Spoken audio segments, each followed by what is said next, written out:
Hi guys, welcome to this session on Microsoft Access. In this session we're going to look at how to create a statement for your clients and how to add additional contacts into your contacts table. So first of all, let me open the statement report. It's asking for an invoice number, type 11. So this is the statement that I've created, account statement, and what I've done is just added not due or overdue formulas like that. So this particular invoice is not due because the date was the 20th of August. This one is 30 days overdue because it was in July. That's what we're going to do first of all. So if I quickly show you how I did that, let's get out of there, create a new one. So what I will do is I will copy the actual invoice one. That's what I did, copy that and then just Control V, paste it, and then just change the name to statement 1 for this. Okay to that, and then if I just right click on that option, and then I can get myself into design of this, and then I need to do my little formula box which will work out if this invoice is overdue or not. So what I need is an AB box at the top which will give me a formula. I'm just going to draw it very roughly, quite a big box because it's going to be quite a long statement. I don't need that label. You could have that label if you wanted to. So what I need to do is do the if statement, immediate if, IIF. So IIF, open bracket. So this is the trigger cell, date of training. So if date of training, which has to go inside square brackets, date of training is greater than the now function, which is today's date, the computer date, now, or I could have used date, but I'll just use now, minus 30, so that'll be within 30 days. If that's true, I want it to say not due yet, and that has to go in quotes, comma, instead of doing a false, another if, IIF, open bracket. So then if date of training, hopefully I'm not doing any typos here, if date of training, square bracket closed, is greater than the now function, open and close bracket, minus 60, this is going to be, comma, 30 days overdue. So in quotes, 30 days overdue, close quotes, comma, and then the final one, if IIF, not IIF, date of training is greater than the now function, open and close bracket, minus 90, that's going to be 60 days overdue,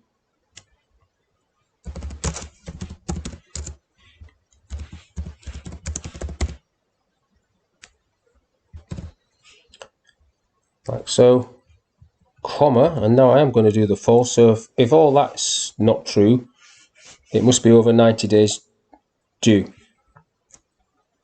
So I'll put that over 90 days due, late in fact I'll put.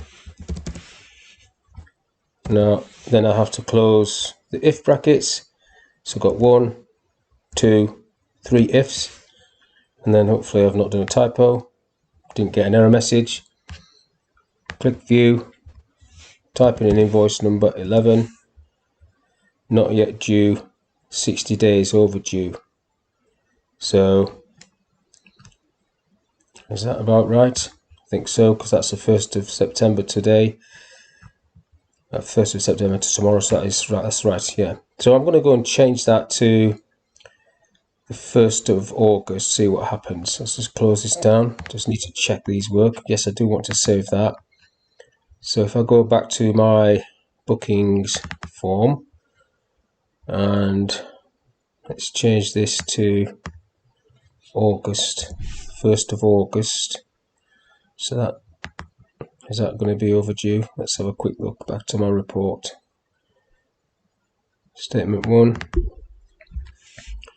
invoice number 11. No, it's 30 days overdue, just 30 days overdue. That's okay, that works.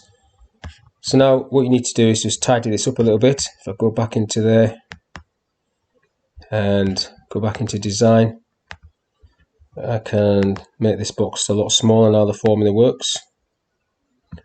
And I can also get rid of the actual box around it. I will colour it grey so it's like the other ones. Make it bold so it stands out. And then I need the property sheets on so I can get rid of border style, transparent. Let's have a quick look, see if that's got rid of it. Invoice 11. Yeah, so that'll do. So now I need to change it, do a label at the top for the title. That's just an A, B box. Going in there, just drawing account statement. Oops. I mean, this is what you're going to send companies, but to be honest, in my experience, no matter what you send, it's irrelevant. My payment terms are 30 days, but quite often I don't get paid on that. It's whatever the company's terms are. And if you want their work, that's what you have to adhere to. So there's the title, and then let's put the date and time. Well, the date, don't want time. Put that at the top. In fact, let's put this at the top as well. Account statement, date and time.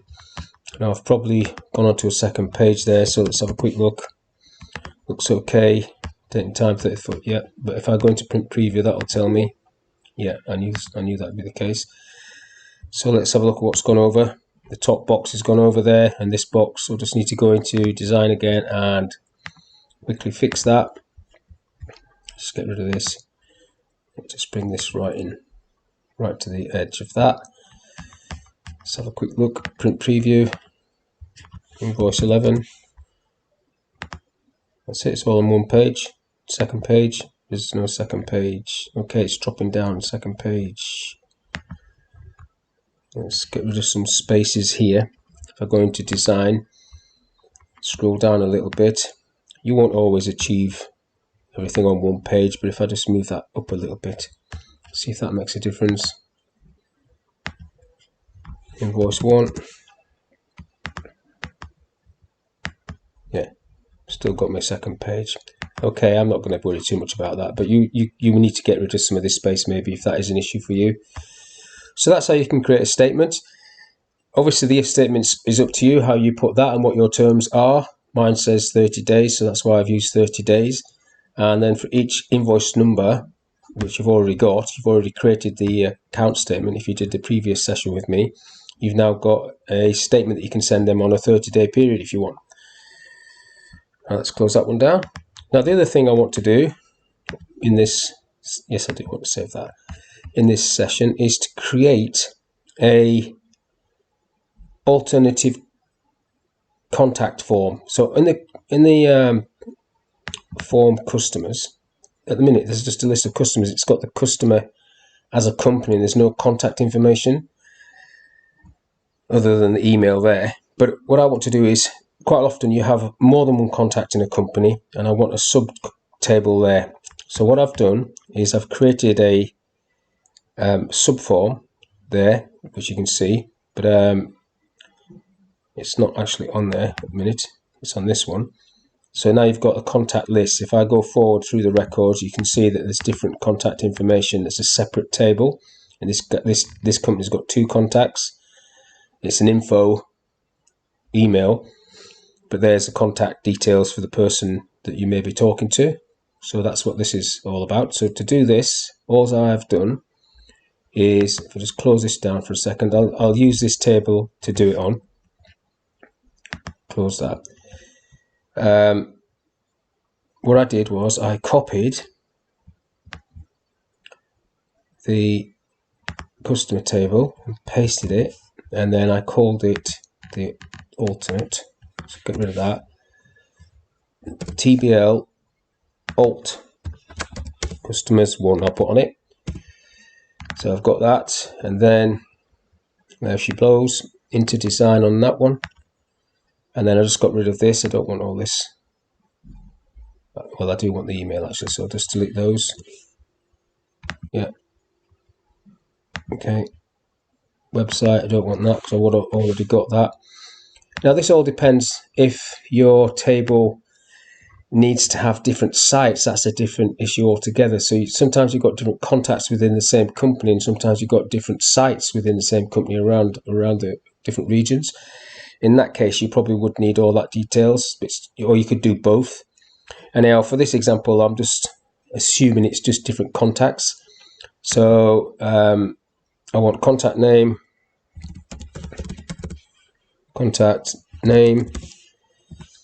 telephone number, got email, and position. Let's have that. Position. And put the email one at the end. I don't want it there. So we've got contact name, contact ID. So I don't want contact ID, so I need to knock this off primary key. This is going to be alt contact ID. In fact, let me get rid of that. That just needs to stay as it is. I need to do a new field. Alt contact ID, and that needs to be the primary key. And I want to set this as an auto number. That needs to come off auto number onto just number, and then that needs to be set as the primary key. So that's how I do that. And if I could have a look at that, cannot change them at the same time. Okay, I knew that. So save. Okay, let's take that off. This is the penalties of doing a copy instead of doing it from scratch. Alright, it's because I've got some information already in here, that's why that's doing that. Now, if I set that to the primary key again, see if I can save that. Okay, I'm going to have to delete some records here.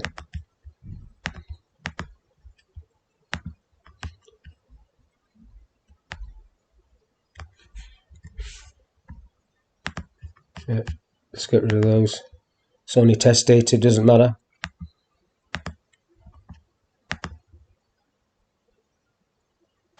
Primary key. There. Now I can put that to an auto number. Save. Have a look. So we're back to square one. That's great. So now I want to join this table to the customers table. Now first off, I need to go into not external data, database tools, relationship, and you can see I've got the one there. I'll just delete that and add my new table, this one with a 1 on it. So customer ID needs to link to customer ID. It wants to be one-to-many, create. That's great. Save that one, and then open up the customers form, this one, which is just a blank straight input form to the input table. Go into design on that, and then make some space and add a subform, which will be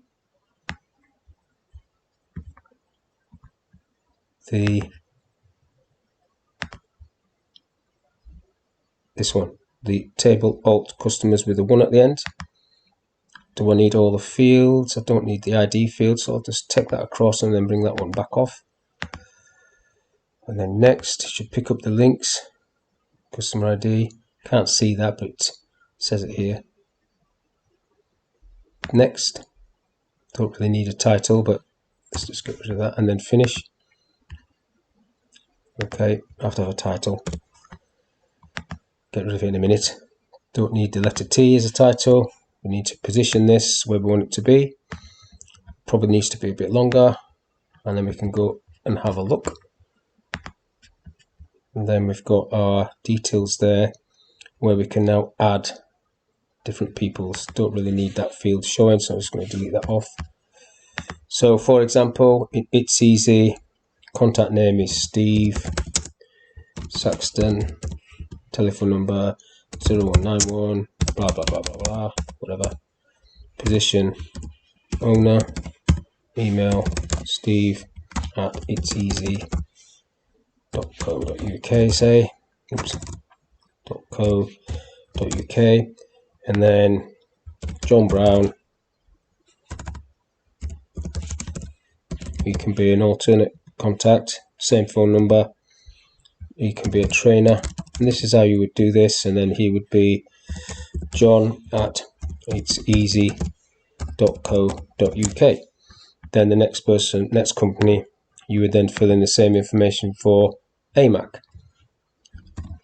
And Jones 0191 blah blah blah blah blah. Look that up. Position IT manager, and then email Anne at amac.com, and so on. So that's how you create an alternate table. So you could have created that straight off when you was doing your tables. You could have added extra fields in this table, but this gives you that option. And if you did have different sites, you could then link another table with different site addresses and different contacts sitting underneath this one. So when you select the main customer, they have their main customer contacts, and then underneath that you could have customer sites, alternate sites. It's totally up to you how you want to play that. But that's the end of this session. So on the next session, I will see you and we'll look at automating some of this, what we've already created. So thank you for your time, and I'll see you soon.